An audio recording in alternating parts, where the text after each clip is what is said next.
thank you for coming, for being here. And we have a couple of poets who are going to read before Ruben. The first poet is Jean-Pierre. He's a Costa Rican poet and writer based in Compton, California. Jean-Pierre released his first Spanish collection, Herencias, through Alegría Publishing in 2021. His book discusses love, family, heritage, and celebrates historical Latinx figures as monuments of artistic and cultural success. Jean-Pierre's second book, Amor Entre Aguaceros, I love that title, Love Between Downpours, is a bilingual poetry collection dedicated to all those who use their imagination to return to their countries of origin when migratory circumstances prohibit them from doing so. One of my favorite poets, my friend Jean-Pierre.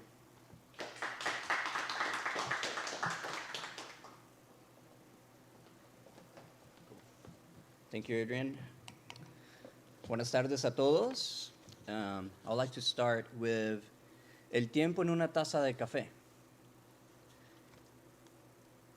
En una esquina del camión de mudanza, una torre de cajas crece, arrugando el techo metálico con sus manos abiertas de cartón, en medio de colchones y camas desarmadas, chineando el televisor de mi tío y sus mundiales.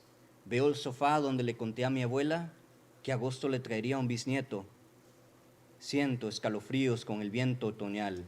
Al acomodar una docena de álbumes de fotografías en el asiento de pasajero, evitando que sus museos de color y tiempo se dañen en el viaje a la nueva casa de mami.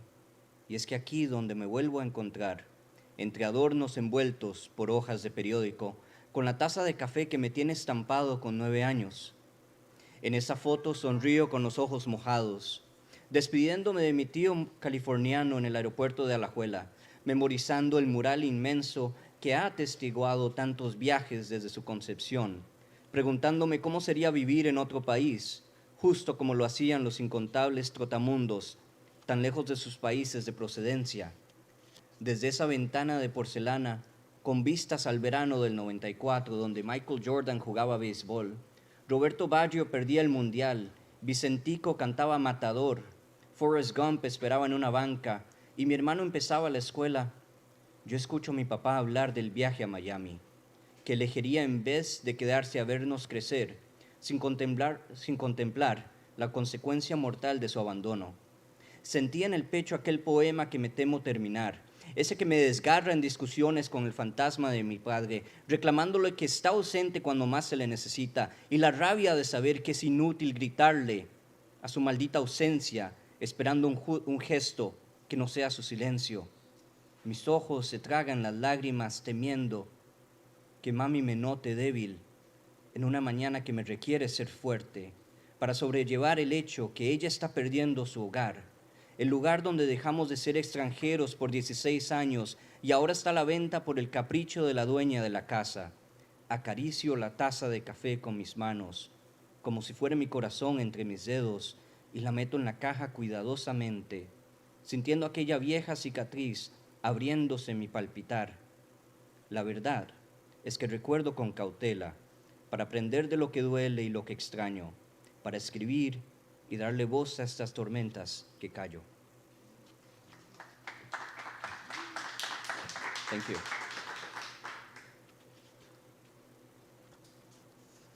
El tiempo se apiada de nosotros. Ella duerme en algún rincón del tiempo. La memoria me permite visitarla como cuando sueño.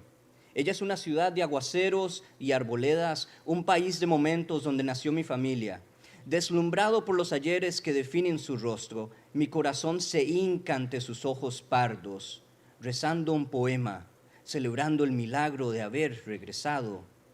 Ella despierta en algún lugar del pensamiento, dirigiendo la marea de lo vivido como la luna emperatriz que siempre ha sido, y me dejo llevar por sus olas hasta llegar a la playa de mi niñez. Al reconocer que nos soñamos, el tiempo se apiada de nosotros, otorgándonos una visa para encontrarnos en el pasado.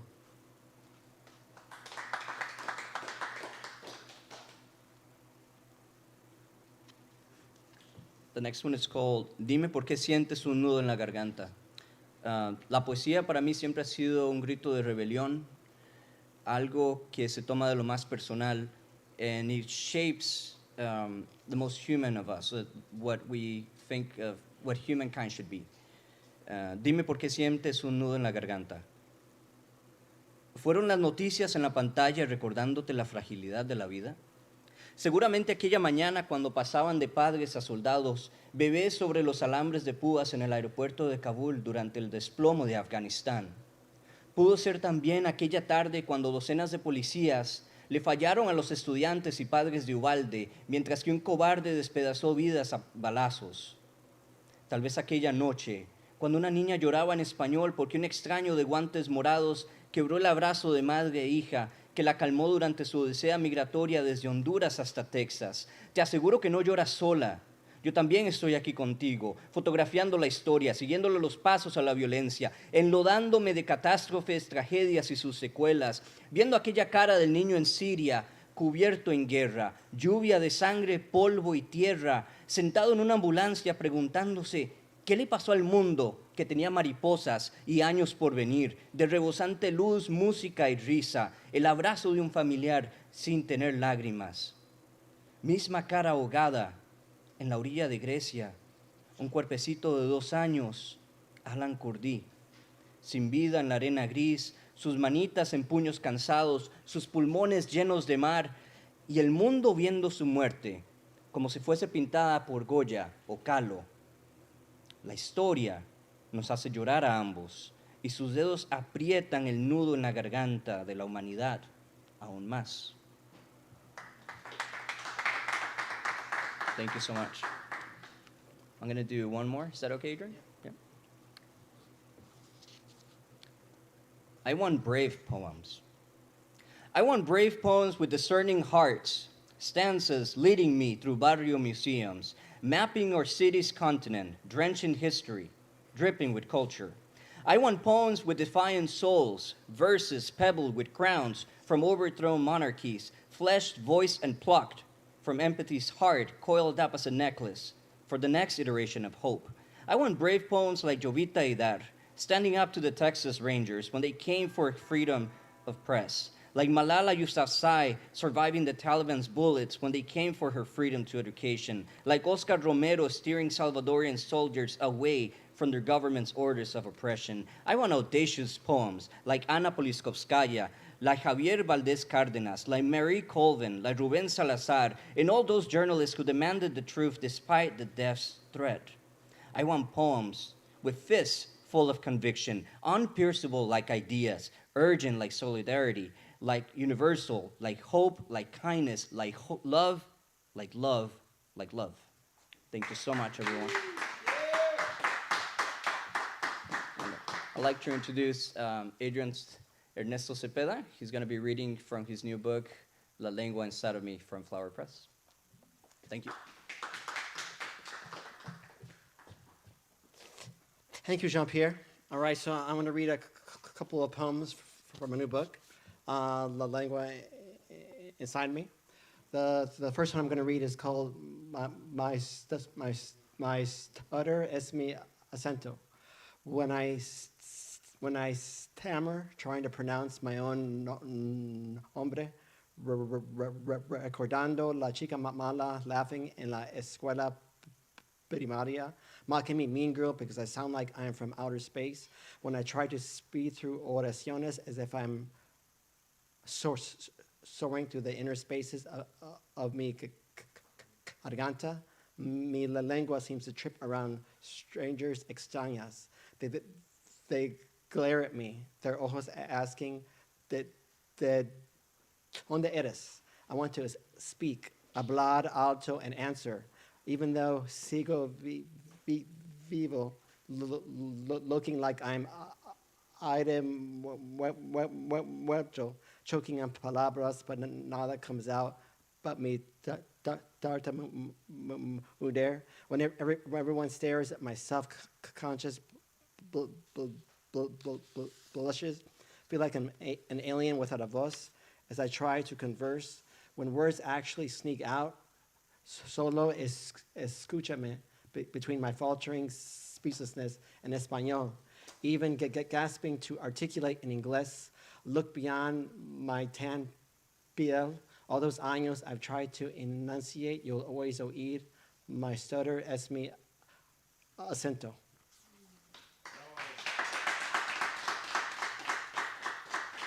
Okay, this next poem is a Centro poem from Eyes of Zapata and San Cisneros, Woman Howling Creek, and this one's called We Finally Learn Heaven is Avocado. I slow glide into the circle, fall myself into the night, smell your body, the scent of the mole, above your pealency palms, memory to recreate you, amber moon, golden skin, this face, a lantern, singing muy enamorado, remembering you, the boy I kiss amidst the dark, hands that pleasure inside, body so close, I love completely. Next to your back, awake the scent of jasmine milk, circling above your papacito weightlessness, every crevice, tender tortillas, your elegant, filthy fingers speak tender, moist eyes,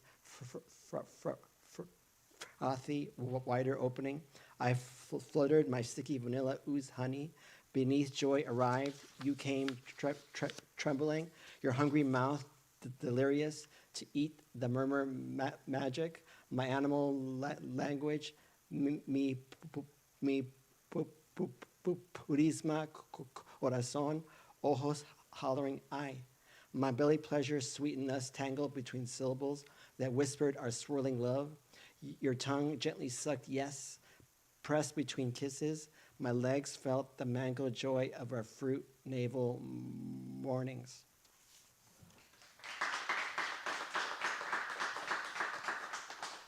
All right, this is a true story. This is one is called My Boss Called Me Taco. He only saw the picante of my skin. Imagine I sweat dolor with cilantro flavor, con sal y limon. I wonder if he thought mi papi was a burrito and mi mami a spicy quesadilla. Mis hermanos were churros and we only drank Coronas or Tecate instead of sipping jugo de naranja for desayuno. And after the dinner, we downed shots of tequila. My boss thought he was being comical. Promises it's all a belly chuckle. Only seeing me as food. I am more than comida. Mi furia es picante. My sangre does not bleed salsa.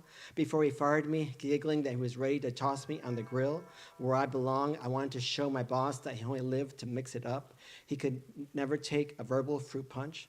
I know he was jealously celoso, a tasteless, simple salchicha link. No one wanted to nibble, and how mis novias craved the sizzle tan of mi carne asada cuerpo skin. He always stood there smelling cochino like rotten leche, knowing that she loves to savor me like a tall glass of horchata. And when he goes home, no longer superior, always overshadowed, la esposa, his own boss. He lazy boys, wishing he could taste like a taco, knowing he's only whipped cream.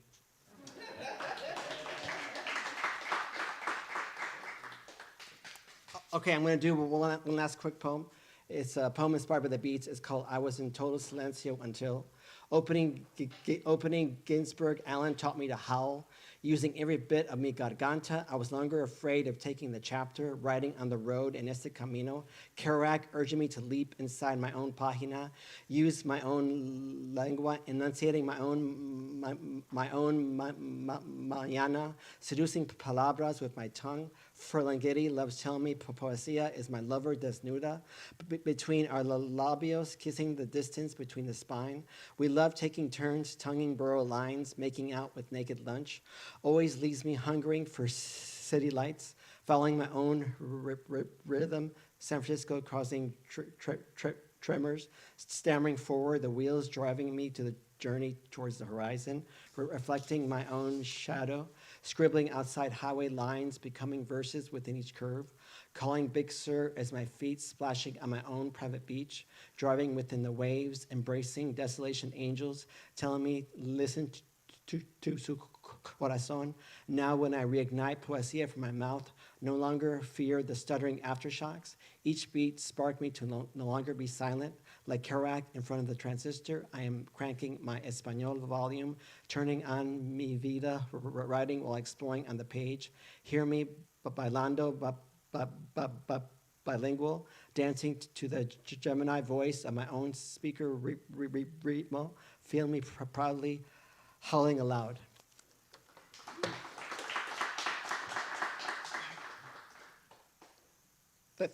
Thank you so much. I'm going to introduce Xochitl next.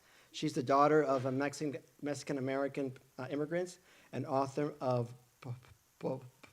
Quesada, Offerings of Witness and Refuge, and Incantation Love Poems for Battle Sites, which I need to get today. A former Steinbeck Fellow and Poets and Writers California Writers Exchange winner. She's received residencies from Hitchbrook, Ragdale, Yafinov, and National Parks Arts Foundation in partnership with Getty National Military Park and Poetry Foundation. She teaches poetry and creative writing with Antioch University MFA and UCLA Extension. And Xochitl is the director of Women Who Submit, a great group that inspires women to submit their poems, and they've done so much work with our community to inspire other women to submit. So thank you for doing that. And here she is. Hi, folks. Thank you, Adrian, for organizing this. Really appreciate that. Thank you to the Chuchas. Thank you to Ruben for he actually blurbed the book, so thank you for that. And also, like, this is a lot of firsts for me. I've never read at the Chucha, so that's exciting. And everyone, I mean, except for Matt, I've read with you, Matt, and it's always great. But everyone else, this is my first time reading with you all, so this is awesome. Thank you. Thanks. So yeah, I'm gonna read poems from the new book, Incantation, and I do have copies. Yeah. It's in 3 sections, and the first section is a lot of the social justice poems. There's memorial poems for people who have been murdered by the police or government-sanctioned other violences on the border. And so this one is for Claudia Patricia Gomez Gonzalez, who was murdered when she was crossing across the river. And I also dedicate this poem to the men, women, and children of Gaza, and who are also experiencing horrible violences right now. So this is called Mamita, We're Going On Ahead, for Claudia Patricia Gomez Gonzalez. Mamita, you would have been proud to see your princesa pushing against current to cross the Rio Bravo. But when feet reached the shore, orders came to hide. I did my best to make my body soft as sand. It wasn't enough. Only a mile in and minutes on the land, Border Patrol shot me. Long grasses held me. I thanked Earth for its kindness. With my face half in blood, half in dirt, I heard a woman screaming. She named me Chava, Ruca, Muchacha. I wish to thank her too. But reeds wrapped around my ears sang me to sleep. Mamita, don't cry. I've gone on ahead. One day, we'll be reunited. But my blood stays, soaks the soil, stains their precious border. Thank you. And then the second section is, I had this really unique experience where I had a residency at Gettysburg National Military Park in Pennsylvania. And it was like Poet in the Parks, and I lived on this Civil War site where 10,000 soldiers were killed for 3 weeks. But what made it even more unique was that I went in September 2017. So I don't know if y'all remember, but this is the beginning of Trump's administration, and then in August 2017 was the Charlottesville marches the white supremacists were doing with their torches, and then the protests against them, and the murder of Heather Heyer. She was killed by a white supremacist during that time as well. So that was August, and then September, I found myself at this Civil War site with 1,100 monuments and going like, what the hell is this Chicana from California doing here? What did I get myself into? And so that's what these poems are about, and this is one of them. This is called Comfort Food for White Spaces. It's my first Saturday in Gettysburg, and down the lane at Eisenhower's homestead is the annual World War II Days Living History encampment. Kate, a friend, drove me here from Virginia and is staying the night. Into pinup fashion, she marvels at 1940s collectibles and talks about an Italian grandfather who piloted the war. I mark every white man I pass and think about Navajo code talkers and Mexican foot soldiers. I find one ally, a man in a Tuskegee Airman uniform. He smiles wide and offers a tour of his tent. I want to ask him questions, but don't. That night, Kate and I attend the USO dance. She's a bombshell in a jungle print strapless dress with sweetheart neckline. I'm Rosie the Riveter in denim overalls and a polka dot headscarf. Kate dances with a handsome salt and pepper soldier in uniform. On the third song, she insists he dance with me. Playing the friend, I dutifully allow him to spin me out and reel me in. As we move, he confides he's married and a father. Another spin, I learn of his 30-year-old daughter and 8-year-old grandson. I look him in the face, seeking his age, and then, as he walks off the dance floor, a slight limp. Why do people want to remember war like this? I ask Kate as we leave the dance. You think we shouldn't? She seethes. Are you saying Hitler shouldn't be hated? This is not what I'm saying. Still early, I yelp the closest bar and navigate us to an Irish pub. You want to go in there? Kate points to brick facade and gas lamps. You'll ask more questions and get your ass kicked. Back at Klingel Farm, I text Andy in California and tell him I miss how he lets me think out loud. In the morning, before Kate starts her 3-hour drive home, we toast yellow Eggo waffles in the shape of Frisbees and release hurt into the air. Once alone, I launch myself into a search for the Tuskegee Airmen, or a place for questions.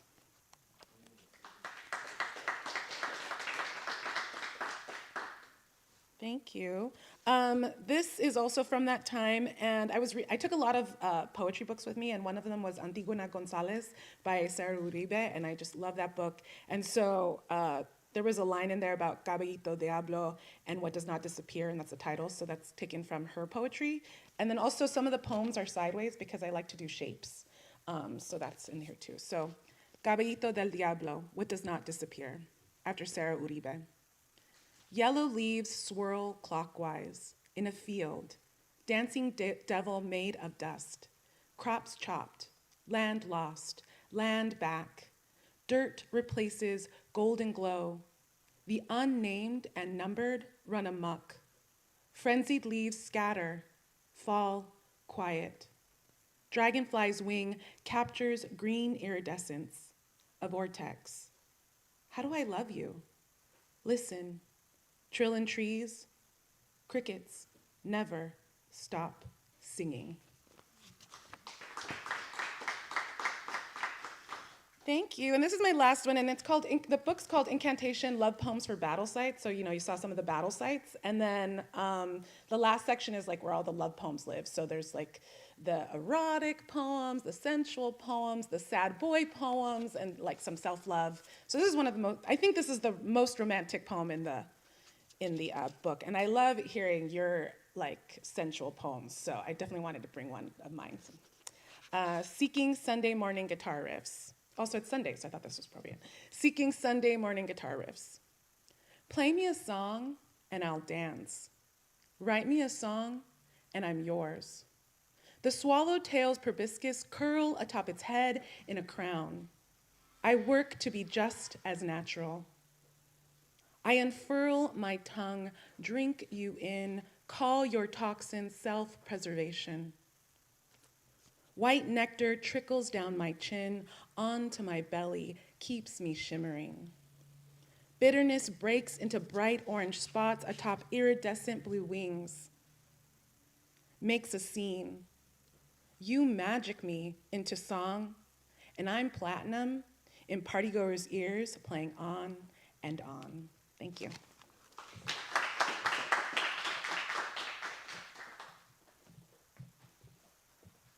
Awesome, awesome stuff. Okay,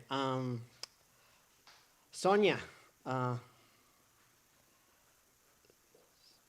Sonia Guiterrez is author of Spider Woman, La Mujer Araña, and the recipient of the Tomas Rivera Book Award 2021 and the International Latino Book Awards 2022 for her novel Dreaming with Mariposas with Flower Song Press 2020, and she is the winner of the ILBA Book into Movie Awards. She teaches composition, critical thinking, and writing, and creative writing. Her bilingual poetry collection, Paper Birds, Feather by Feather, Pájaros de Papel,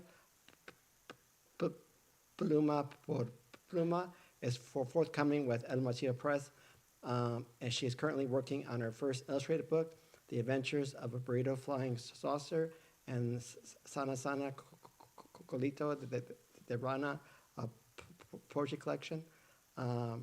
Here she is. Sonia.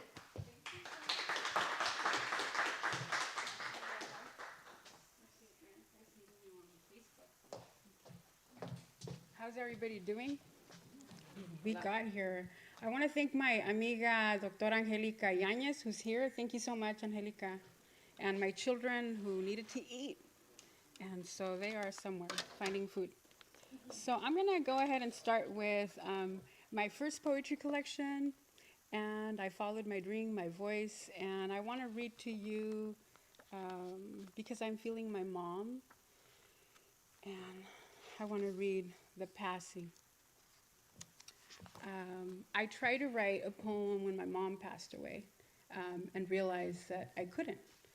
So maybe like a year went by too, and I was finally ready. So this is the poem that I produced. And then every following year I would write her a poem. So it became a tradition.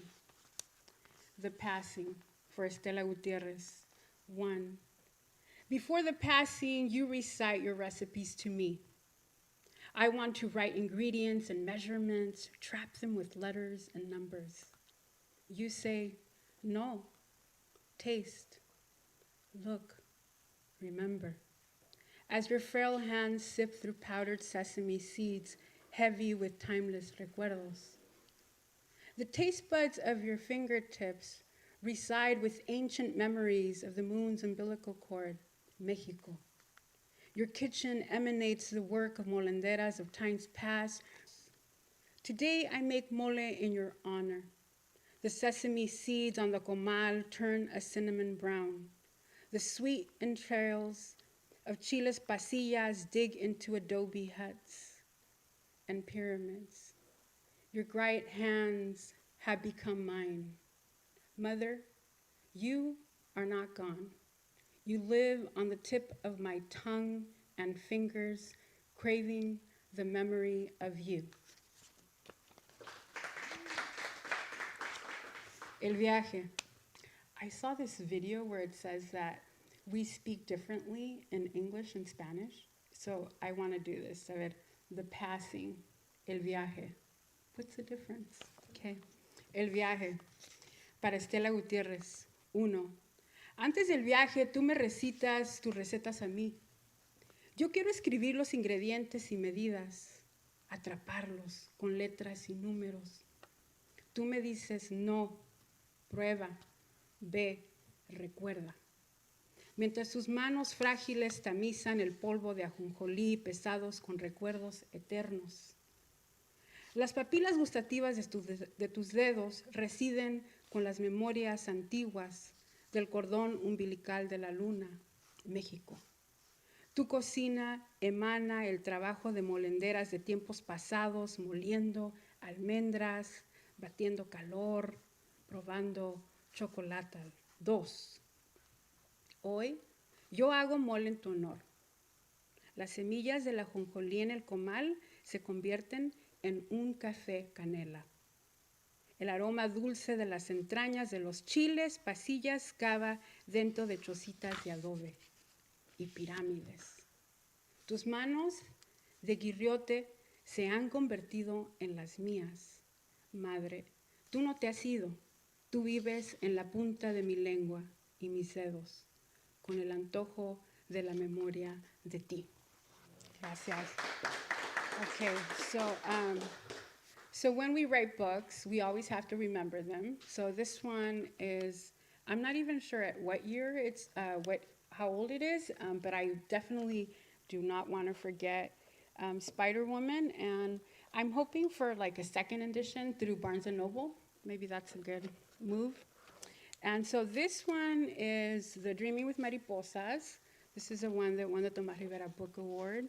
I still remember when my publisher called me up and he told me he had to tell me something. And I was like, what could he tell me? And then he said, Sonia, you won the Tomás Rivera Book Award. And I said, oh my gosh, quiero llorar. Dice, sí, chilla. Okay. So I think what I'm going to do is not read like the whole vignette, just read just a paragraph, and then I'll just continue with the end, because there's a couple more poems that I want to read from the El Martillo's upcoming poetry collection, Pájaros de Papel, Paper Birds. Dreaming with Aurora. Ay, qué bonito es volar a las 2 de la mañana, a las 2 de la mañana. Ay, qué bonito es volar, ay, mamá, la bruja. It was November, in the time of memories and dreams. She wore her long black hair down over her shoulders, and her favorite white gown touched her calves. Her bare feet were dry like the desert dust, craving for a drop of water. Under the chirimoya tree, she sat on a concrete bench for a few minutes, while she took in her surroundings that looked like her home and then continued her journey. She saw the rabbit on the moon peer through, a tall almond tree heavy with flowers. Its leaves glistened and danced feverishly as she passed by. Even though the smell of the eucalyptus trees permeated the backyard, she couldn't smell it as much as she tried. Something else called her, a smell more powerful, a smell.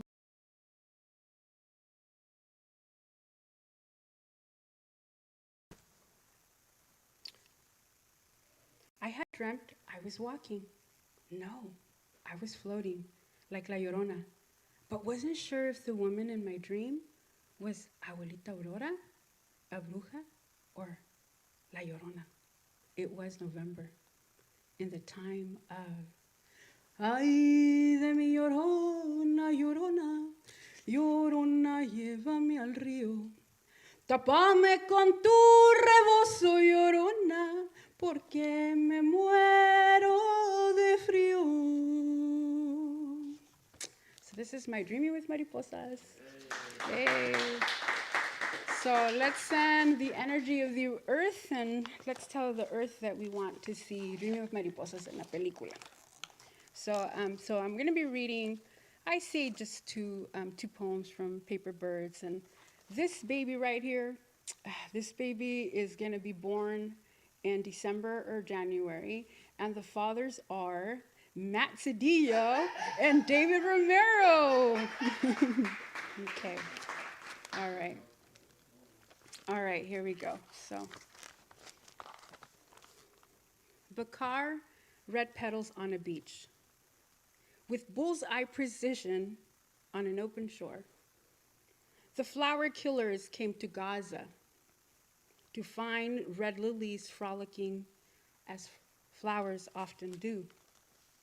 With blind arrogance and repugnance so deep, like Alabama hate, the flower killers zeroed in on 4 budding lilies prancing on the beach.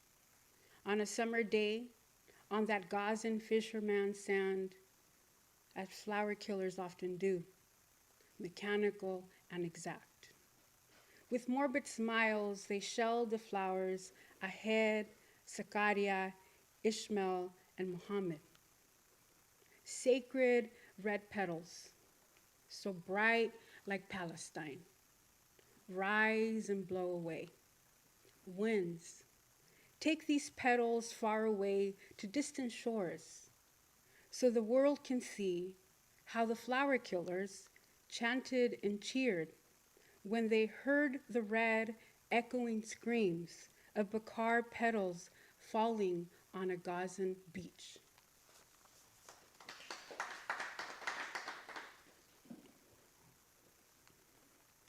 So let's see which one I'm gonna conclude with.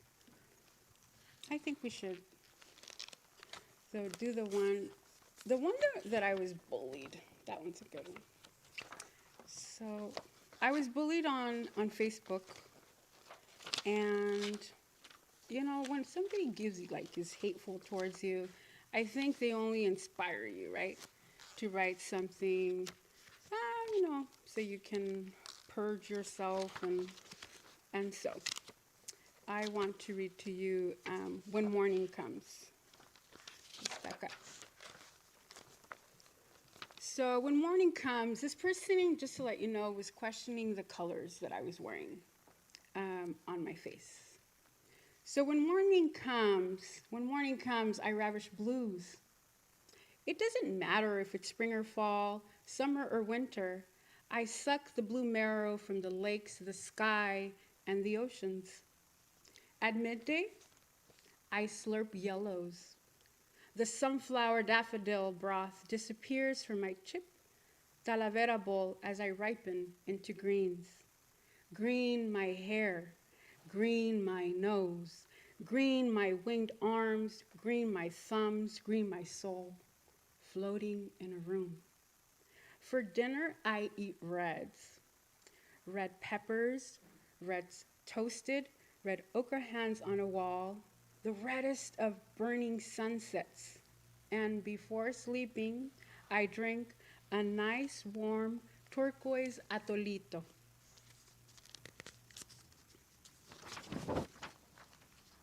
Then night enters through the window, and all the colors fall asleep while I